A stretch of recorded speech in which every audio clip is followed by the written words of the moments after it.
الحمد لله رب العالمين الرحمن الرحيم مالك يوم الدين والصلاة والسلام على أشرف الأنبياء والمرسلين أما بعد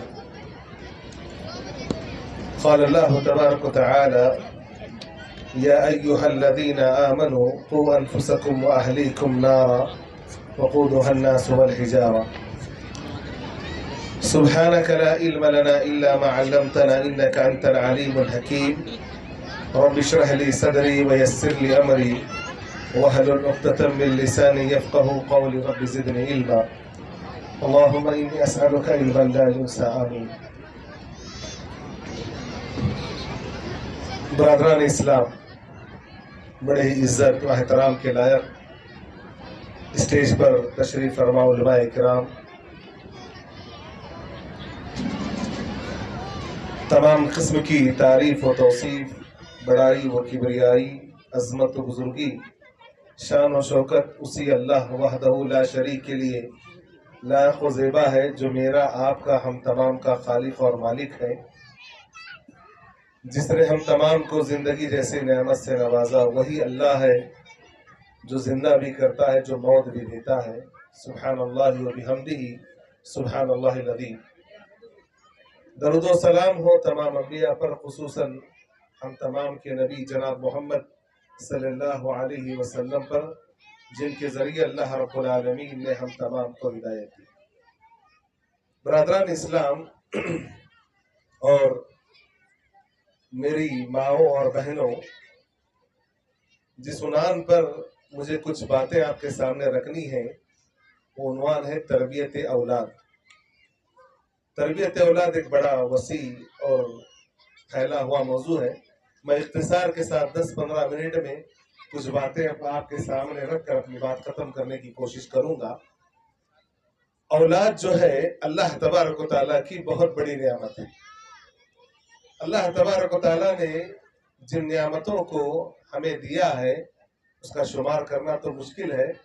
انہیں نعمتوں میں اولاد بھی ایک بہت بڑی نعمت ہے. یہ نعمت اتنی بڑی ہے کہ اللہ تبارک و تعالیٰ نے اس نعمت کو جسے دے دیا وہ اپنے آپ کو دنیا کا سب سے خوش نصیب سمجھتا ہے. اور آپ دیکھیں جو آدمی بے اولاد ہوتا ہے، جس کے یہاں اولاد نہیں ہوتی، چاہے وہ مرد ہو یا عورت ہو، اگر ان کے گھر میں اولاد نہیں ہے، یقیناً ان کے پاس دنیا بھر کی دولت آ جائے، وہ کہیں نہ کہیں ایک گوشے میں اپنے آپ کو نامکمل سمجھتے ہیں اگر اولاد نہیں ہے.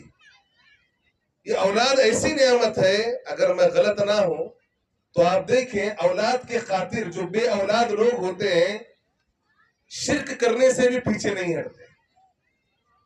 اگر پتہ چل جائے فلاں جگہ جانے سے اللہ اولاد دیتا ہے، فلاں جگہ جانے سے فلاں بابا اولاد دیں گے، لوگ شرک کرنے کے لیے بھی نہیں ڈرتے. لیکن یاد رکھیں اولاد دینے والی ذات اللہ تبارک و تعالیٰ کی ہے، اللہ کے علاوہ کوئی اولاد نہیں دیتا.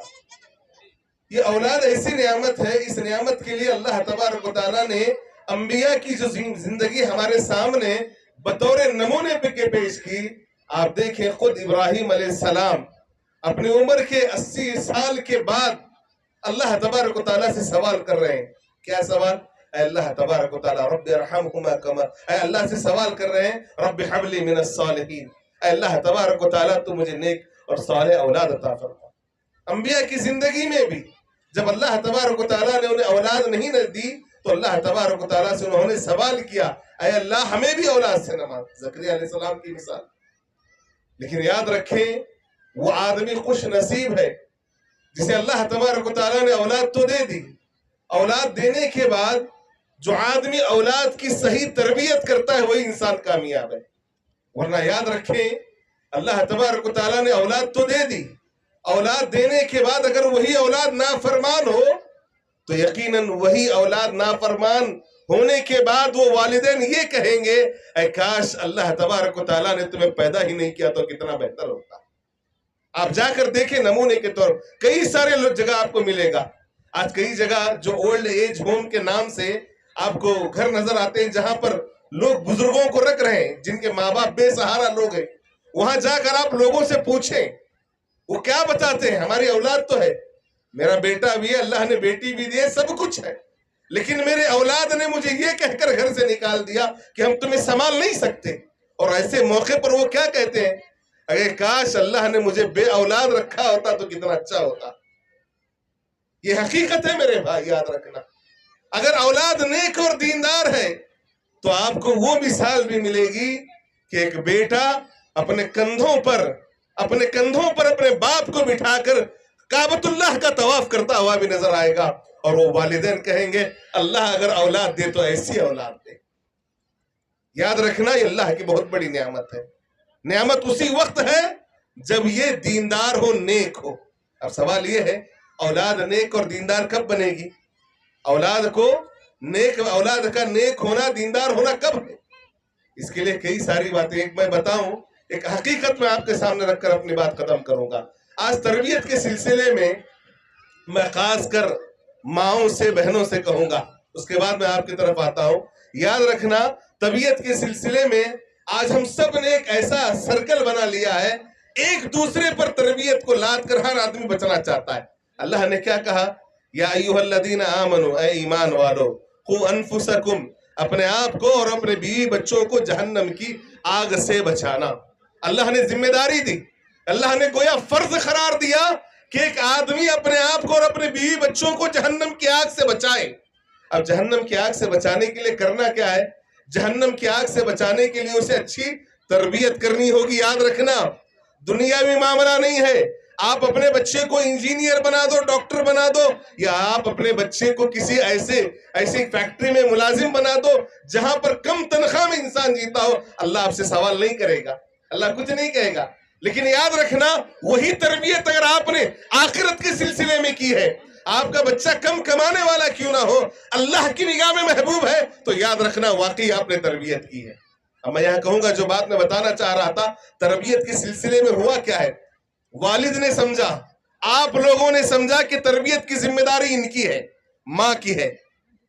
آپ غور سے سنے ہو، جتنے باپ یہاں بیٹھے ہیں سب نے یہ سمجھا کہ تربیت کی ذمہ داری ماں کی ہے، ماں نے سمجھا کہ تربیت کی ذمہ داری باپ کی ہے، دونوں نے ایک دوسرے پر ڈال دیا۔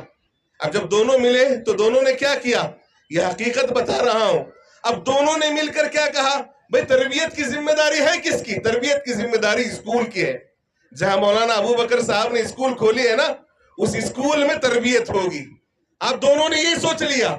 اب اسکول والوں نے کیا سوچا؟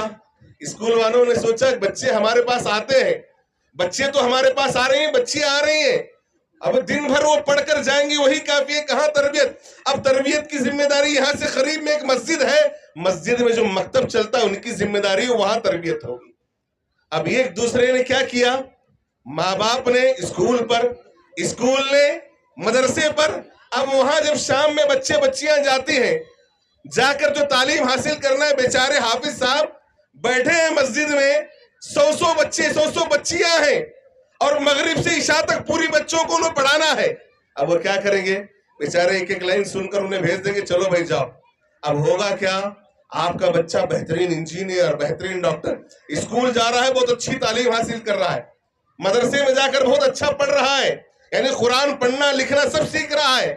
سب کچھ سیکھنے کے بعد اچھا تو پڑھ لیا، لیکن جو ایک گوشہ تھا تربیت کا، وہ گوشہ خالی رہ گیا۔ نہ ماں باپ نے دھیان دیا، نہ اسکول والوں نے دھیان دیا، اور نہ ہی یاد رکھے مدرسے والوں نے دھیان دیا۔ وہ جو خانہ تھا خالی رہ گیا۔ اب شیطان نے دیکھا وہ خانہ خالی ہے، تو شیطان نے کیا کیا؟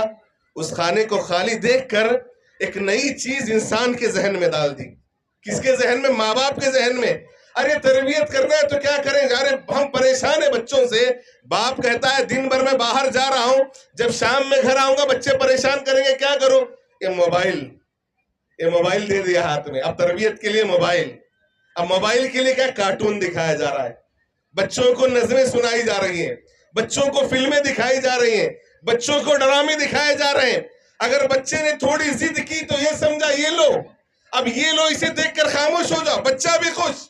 اب یہ پتا نہیں آپ کے موبائل دینے کی وجہ سے کئی سارے، اگر میں کہوں یہاں کا حال پتا نہیں، آپ بڑے شہروں میں چلے جائیں جہاں جتنے شیطان نے اتنا آسان کر دیا، ایسے ایسے ویب سائٹس، ایسی ایسی چیزیں انسان کے سامنے بتائی گئی کہ انسان تعجب کرے گا کہ ہم جیسوں کو پتہ نہیں چھوٹا چھوٹا بچہ ان تمام چیزوں کو جانتا ہے.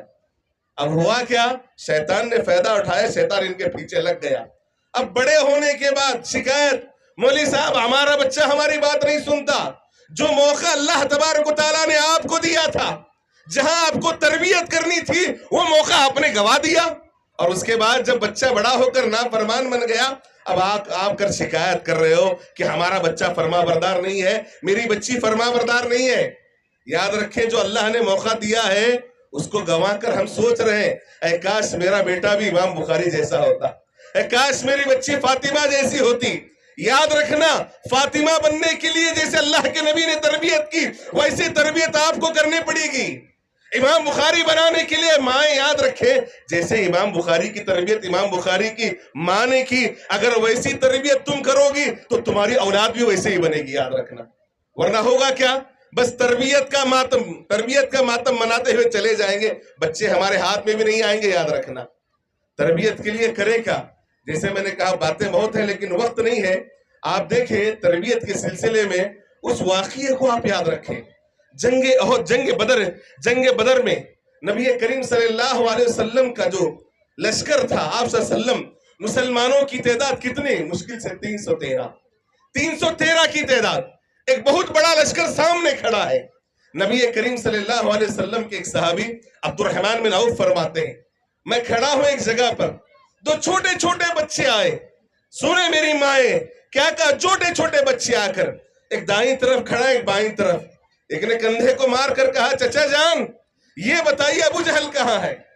چچا جان یہ بتائیے ابو جہل کہاں ہے؟ انہوں نے دیکھا، کہا بچے کیا کرو گے؟ کیا کہا؟ بچے دیکھ کر کیا کرو گے تم اس کو؟ ابو جہل سے تمہارا کیا معاملہ ہے؟ دوسرے نے ہاتھ مار کر کہا چچا جان بتاؤ ابو جہل کہاں ہے؟ اب انہوں نے دیکھا دوسرا بھی کہہ رہا ہے بیٹا تم کیا کرو گے ابو جہل کو؟ تمہارا کیا معاملہ؟ تمہاری طاقت کہاں؟ ابو جہل کی طاقت کہاں؟ تم کیا کرو گے؟ تو فوراً کیا کہا بچوں نے؟ ہماری ماں نے ہمیں بتایا. یہ تربیت ہے. دیکھیے ہماری ماں نے ہمیں بتایا کہ ابو جہل جو ہے نبی کریم صلی اللہ علیہ وسلم کو اس لیے کہ اللہ کے نبی لا الہ الا اللہ کی دعوت دے رہے ہیں پریشان کرتا تھا، آپ کو ستاتا، آپ کو مارتا. آپ ایک بار بتا دیں ہم اسے انجام تک پہنچا دیں گے. سبحان اللہ. کیا کہا؟ ابھی ابو جہل کو اپنی انگلی سے اشارہ آپ نے نہیں دکھایا، دونوں بچے لپک پڑے، اسے ختم کر دیا. واقعہ آپ نے سنا ہے لیکن جو بچوں نے بات کہی کیا کہی؟ بچوں نے یہ کہا کہ میری ماں نے، ہماری ماں نے ہمیں بتایا کہ نبی کریم صلی اللہ علیہ وسلم کو بہت پریشان کیا کرتا تھا. آج بتائیں میری مائیں، آج میرے بھائی آپ بتائیں ہم میں سے کتنے لوگ اپنے بچوں کی تربیت ایسے کرتے ہیں؟ کب ہم نے اپنے بچوں کو اللہ رب العالمین کی کتاب کی کچھ باتیں بتائی، نبی کریم صلی اللہ علیہ وسلم کی سیرت کی کچھ باتیں بتائی؟ جو بوؤ گے وہی کاٹو گے. یاد رکھنا جو تم بچپن میں اپنے بچوں کے ساتھ کرو گے ویسے ہی ہوگا. ایسے واقعات کی بھرمار ہے. کینیڈا کی ایک عورت نے اسلام قبول کیا. سنیں عبد المالک مجاہد نے اپنی کتاب میں ایک واقعہ لکھا ہے. میں اس واقعے کو بتا کر اپنی بات ختم کروں. انہوں نے ایک واقعہ لکھا، میں نے باپ کے بارے میں بتایا، ماں کے بارے میں باپ بھی سن لیں. ایک کینیڈا کی ایک عورت نے اپنے قبول اسلام کا واقعہ بیان کیا. اس نے کہا ایک روز اچانک وہ مسجد میں آئی، آ کر کہا کہ میں اسلام قبول کرنا چاہتی ہوں. مسجد والوں نے کہا اچھی بات ہے، تم اسلام تو قبول کرنا چاہتی ہو لیکن اسلام قبول کرنے کی وجہ کیا ہے؟ تو اس عورت نے اپنے واقعے کو بیان کیا. اس عورت نے کہا میں اپنے گھر میں میرا 3 منزلہ مکان ہے لیکن میرے شوہر کے انتقال کے بعد وہ مکان مجھے کاٹنے کو دوڑ رہا تھا. اچانک ایک دن ایسے ہوا، وہ کہہ رہی ہے یعنی آج ظہر میں یہ واقعہ ہوا، عصر میں آ کر اسلام قبول کر رہی ہے. کیا کہا؟ اچانک میرے گھر مجھے کاٹنے کو دوڑ رہا تھا، میں نے ارادہ کیا کہ میں آج 3ری منزل پر جاؤں اور پنکھے سے اپنی گردن کو لگا کر اپنی جان ختم کر دوں. یہ میں نے ارادہ کیا. اچانک جب میں نے اس ارادے سے اوپر والی منزل پر جا کر رسی لگائی اور پھانسی لگانے کے قریب تھی، اچانک میرے گھر کی بیل بجتی ہے. اس عورت نے کہا اچانک میری بیل بجتی ہے. جب بیل بجی ایک مرتبہ میں خاموش ہو گئی، چھوڑ دیا. دوسری مرتبہ، تیسری مرتبہ تو وہ عورت کہنے لگی میں نے سوچا 3 بار شاید کوئی ضرورت مند ہوگا مرنے سے پہلے اس کی ضرورت کو پوری کر کے چلی جاؤں، یہ سوچ کر وہ نیچے اترنے کے بعد جیسے اس نے دروازہ کھولا، وہ کہتی ہے میرے آنکھوں کے سامنے ایک چھوٹا سا بچہ کھڑا تھا اور اس کے ہاتھ میں ایک چھوٹا سا پامفلٹ۔ اس عورت سے کہہ رہا تھا بچہ، آنٹی آپ سے اللہ تبارک و تعالیٰ بہت محبت کرتا ہے۔ کیا کہا؟ آپ سے اللہ تبارک و تعالیٰ بہت محبت کرتا ہے۔ اس عورت نے کہا تمہیں کیسے پتا اللہ مجھ سے کیسے محبت کرتا ہے؟ تو اس عورت نے کہا، اس بچے نے کہا یہ لو پامفلٹ آپ پڑھ لو، آپ کو خود پتا چل جائے گا۔ اب ہوا کیا تھا یاد رکھیں، وہ جو بچہ تھا اس کا باپ جو کینیڈا میں رہتا تھا، ایک مسلمان آدمی، وہ آدمی ہر جمعہ کو اپنے بچے کو اپنے ساتھ لے کر جاتا۔ کیسے لے جاتا؟ صبح سویر یعنی جمعہ کے دن جمعہ کی نماز کے بعد اپنے ساتھ کچھ پامفلٹ لیتا۔ وہ کہتا میرے دل میں لوگوں کو اسلام کی دعوت دینے کا بڑا شوق ہے، لیکن میرے پاس اتنی طاقت نہیں کہ میں لوگوں کو بتا سکوں، میں کیا کروں؟ ایک ایسا پامفلٹ اسے ملا جس میں اللہ تبارک و تعالیٰ، اسلام، اللہ، نبی، ساری باتیں موجود تھی۔ انسان مختصر وقت میں پڑھ لے تو بہت ساری باتوں کا علم ہو جائے۔ اور ہر جمعہ نکلتا، جمعہ کے بعد جو بھی غیر مسلم ملتا اس سے کہتا اللہ آپ سے بڑی محبت کرتا ہے، اسے رکھ لیں اپنے پاس اور اسے پڑھ کر اس کو سمجھنے کی کوشش کریں۔ ایک روز ایسے ہوا، جمعہ کے دن اچانک میرا بچہ آ کر میرے دروازے کو مارتا ہے اور کہنے لگا ابا جان چلیے، ہر جمعہ ہم جاتے ہیں، آج بھی ہمیں جانا ہے۔ باپ نے کہا نہیں بیٹا میری طبیعت ٹھیک نہیں لگ رہی، تم ہی چلے جاؤ۔ اب چھوٹا بچہ گھر سے نکلا، سیدھے کہاں گیا؟ اس عورت کے پاس، اور جا کر اس نے عورت کے دروازے کو دستک دی۔ عورت نے لیا، لینے کے بعد فوراً کیا کہا؟ جیسے اس پامفلٹ کو دیکھا، اسلام قبول کرنے کے لیے مسجد کو آئی۔ یہ تربیت کس نے دی؟ اس باپ نے تربیت دی، جس باپ کی تربیت کی وجہ سے وہ عورت آ کر اسلام کو قبول کر رہی ہے، چھوٹے سے بچے کی محنت کی وجہ سے۔ آپ بتائیں، اتنے سارے لوگ یہاں بیٹھے ہیں، ایک عمل میں آپ کو بتاؤں، آپ میں سے کتنے لوگ اپنے بچوں کو فجر کی نماز کو لے کر آتے ہو؟ آپ نے دسیوں بار سنا ہوگا، جو آدمی فجر کی نماز نہ پڑھے اللہ اس کے چہرے کو پتھر سے کچلتا ہے۔ آپ میں سے کتنے بچے یہ لوگ یہ چاہتے ہیں کہ میری اولاد ہمارے بعد جب مر جائیں تو انہیں پتھر سے کچلا نہ جائے؟ کتنے لوگ چاہتے ہیں میرے بھائی؟ کسی کے دل میں خیال پیدا نہیں ہوتا۔ میں اسی لیے کہتا ہوں، اللہ رب العالمین نے فرض قرار دیا کہ تم اپنے بچوں کی نیک تربیت کرو۔ اگر تربیت نہیں کرو گے اپنے اولاد کے ساتھ خیانت کرنے والے ہو، یاد رکھنا۔ اور کل قیامت کے دن اللہ تبارک و تعالیٰ تم سے سوال کرے گا۔ اللہ کے نبی جناب محمد صلی اللہ علیہ وسلم سے اللہ کے نبی نے کہا کہ ہر آدمی اپنی ذمہ داری کے متعلق سوال کیا جائے گا۔ باتیں بہت ساری ہیں لیکن وقت مجھے اجازت نہیں دیتا، پھر کبھی موقع ملا انشاءاللہ یہ باتیں آئیں گی۔ میں آپ تمام لوگوں سے ہی کہوں گا کہ اپنے اولاد کو نیک بنانے کی کوشش کریں، اور یہ جو ادارہ بنایا گیا ہے اس سے اپنے بچوں کو جوڑیں، بچیوں کو جوڑیں۔ ماشاءاللہ تقریریں سن کر بڑی خوشی ہوئی۔ یاد رکھیں یہ محنت کا نتیجہ ہے، آج جتنی محنت کریں گے اللہ تبارک و تعالیٰ لوگوں کے سامنے دکھائے گا۔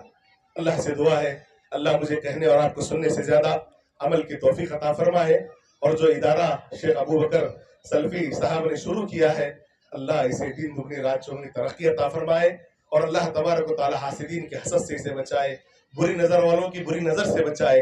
اللہ تبارک و تعالیٰ قادر اسے قائم رکھے، آمین ثم آمین۔ وآخر دعوانا الحمدللہ رب العالمین۔